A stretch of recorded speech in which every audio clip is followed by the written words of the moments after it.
Didn't seem like a relationship that was going to lead to marriage. Deion Sanders' priorities called out after breakup with Tracey Edmonds.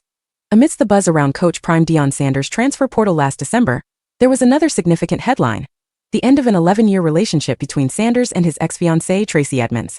After a long engagement of 5 years, Edmonds announced the breakup on December 4th via Instagram, calling it a mutual decision between the two.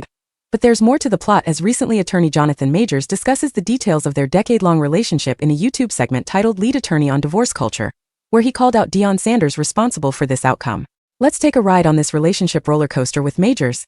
Deion Sanders' priorities question following split from Tracey Edmonds. Majors dissected Sanders and Edmonds' 5-year prolonged engagement and stated, "It did not seem like a relationship that would lead to marriage. 9 years past 10 years at this, and let me use the best. How much more time do you need?" Majors speculated on the possible reasons behind the split. They highlighted the extended duration of their engagement and the imbalance in Coach Prime's priorities. He's 100% into his career with his kids that are not her kids. So she sees all of his energy.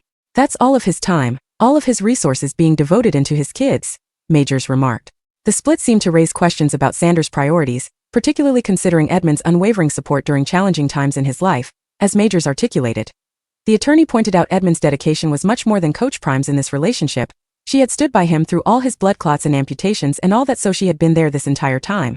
And apparently, he loved her too, but it was interesting to see kind of where his priority was, said the attorney.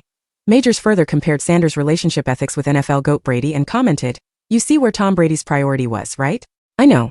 I promise you this, and if you divorce me, I'm going back to football. I got you this engagement ring and we're going to spend all this time together, but I have these cans and football is my priority now." Some men have their priorities in a different location than their partners, and often, women will notice that and they leave sooner or later. Although Majors has analyzed the situation, both Sanders and Edmonds have peacefully moved on. In fact, Edmonds appears to be at peace and motivated, as she shares a series of inspirational messages on Instagram after their breakup, indicating her readiness to embrace new beginnings in 2024. Sanders and Edmonds seem to have gone their separate ways after a long and public relationship, leaving lingering questions about the dynamics that led to their decision to part ways. What do you think?